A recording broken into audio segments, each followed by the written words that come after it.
Pakistani slain governor Salman Taseer's son abducted.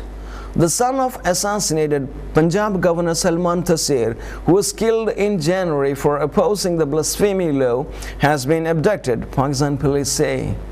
Shahbaz Taseer's car was intercepted by 4 men in Lahore city's upscale Gulberg area on Friday. It's not known who says Mr. Taseer, but his family said they had revived threats from extremist groups. Governor Salman Taseer was assassinated by his own bodyguard Mumtaz Quadri as he was about to get into his car. 4 men in a car intercepted Shahbaz Taseer's car. News agency AFP quoted police emergency official Said Mumtaz as saying, "They overpowered him at gunpoint and forcibly put him in their car and sped away," he said. Police said they have launched a search for Mr. Taseer. His brother Shreya Taseer told Reuters that their family had been receiving threats from the Taliban and extremist groups and that they could be behind the abduction. Punjab Governor Salman Taseer was one of the Pakistan's best-known political figures. His killer said he was angered by governor's support for reforming Pakistan's controversial blasphemy law.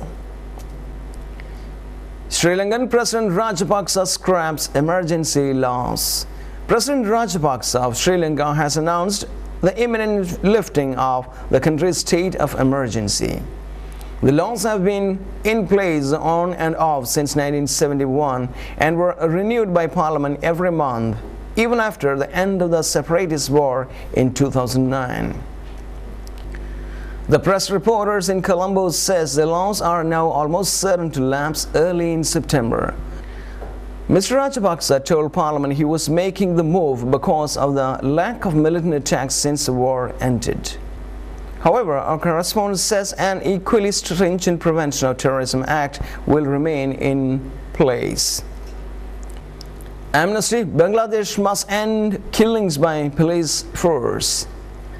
Rights group Amnesty International has accused the Bangladeshi government of unlawful killings by its Special Police Force and Rapid Action Battalion (RAB). In a new report, the group has urged the government to honor their pledge to end extrajudicial execution. The force has been implicated in the killing of at least 700 people since the inception in 2004, the report says. The government has yet to respond to the Amnesty's report. RAB justifies the killings as accidental or as a result of officers acting in self-defense. Tunisia, which you would never have expected, some of the most brutal dictators. And also several myths have been exploded, the idea that human rights is a Western concept. We'll move on to the business world.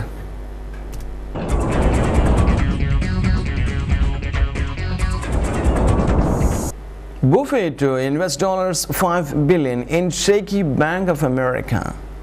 Warren E. Buffett, the legendary investor, is sinking $5 billion into Bank of America in a bold show of faith in the country's biggest and most beleaguered financial institution.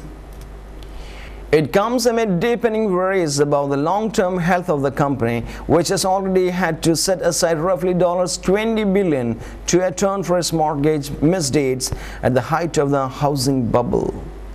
Bank of America's problems are emblematic of the economic woes facing the country in general and housing market in particular.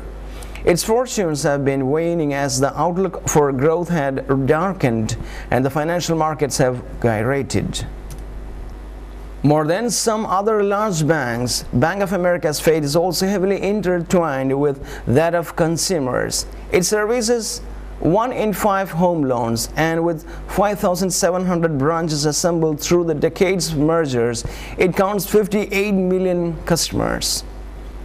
The losses suffered by the bank, $9 billion over the last 18 months, have spurred worries about just how solid its foundations are and raised fears that it will need tens of billions of dollars in fresh capital. Bank executives insist that that is not the case, and they were quick to trumpet Mr. Buffett's moves as a crucial show of support for a management team, especially the chief executive Brian T. Moynihan. very well on those investments. You know, both those companies survived.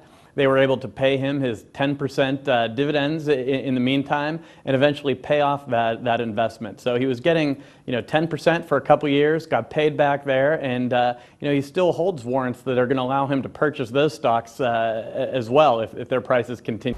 Welcome to the world of science. UK's atomic clock is world's most accurate. An atomic clock at the UK's National Physical Laboratory, NPL, has the best long-term accuracy of any in the world, research has found. Studies of the clock's performance, to be published in the journal Metrologia, show it's nearly twice as accurate as previously thought. The clock would lose or gain less than a second in some 138 million years. The UK is among a handful of nations providing a standard second that keeps the world on time. However, the international race for higher accuracy is always on, meaning the record may not stand for long. The NPL's CSF2 clock is a cesium fountain atomic clock in which the ticking is provided by the measurement of energy required to change a property of cesium atoms known as spin. By international definition, it is the electromagnetic waves required to accomplish this spin flip that are measured when 919 crore 26 lakh 31,770 peaks and troughs of these waves go by. One standard second passes. Jingyi, and I'm a fellow of JELA and a fellow of NIST. My research is really probe the frontier of light-matter interactions, with light being very precisely controlled and matter being also very precisely controlled in a single quantum state, and really understand the fundamental properties of light-matter interactions and the novel applications of their. And in sports,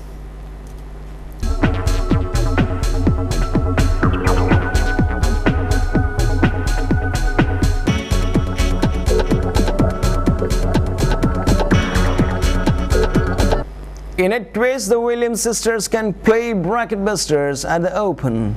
For all the Williams sisters' ups and downs with injuries and tour absences over the years, it was still normal to see at least one of them with a high seed next to her name when United States Open draws were announced. But this year's draw was revealed on Thursday with Serena Williams seeded 28th, Venus not seeded at all. That opened the way for a potential bracket busting with number 4 seed Victoria Azarenka staring down a potential meeting with Serena Williams in the third round. Number 22 seed Sabina Lisicki could face Venus Williams in the second.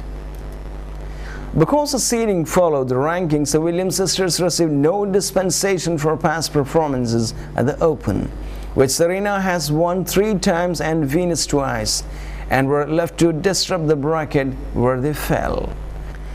Serena Williams is the top half of the draw with top-seeded Caroline Wozniacki of Denmark, and Venus is in the bottom half with second-seeded Vera Zvonareva.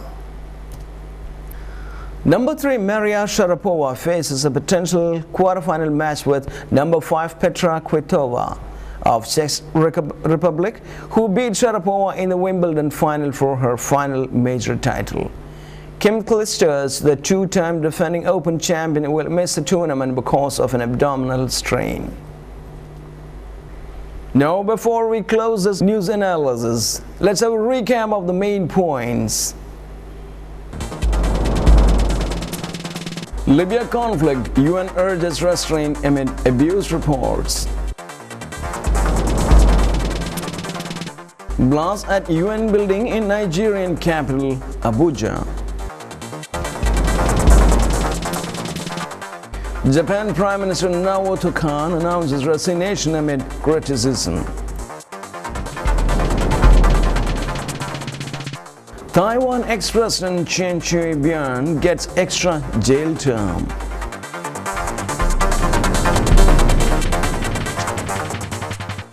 Rhino horns put Europe's museums on Thieves Must-Visit List. US Widens Role in Mexican fight. And there we end this news analysis. Happy Onam to you all. Thank you.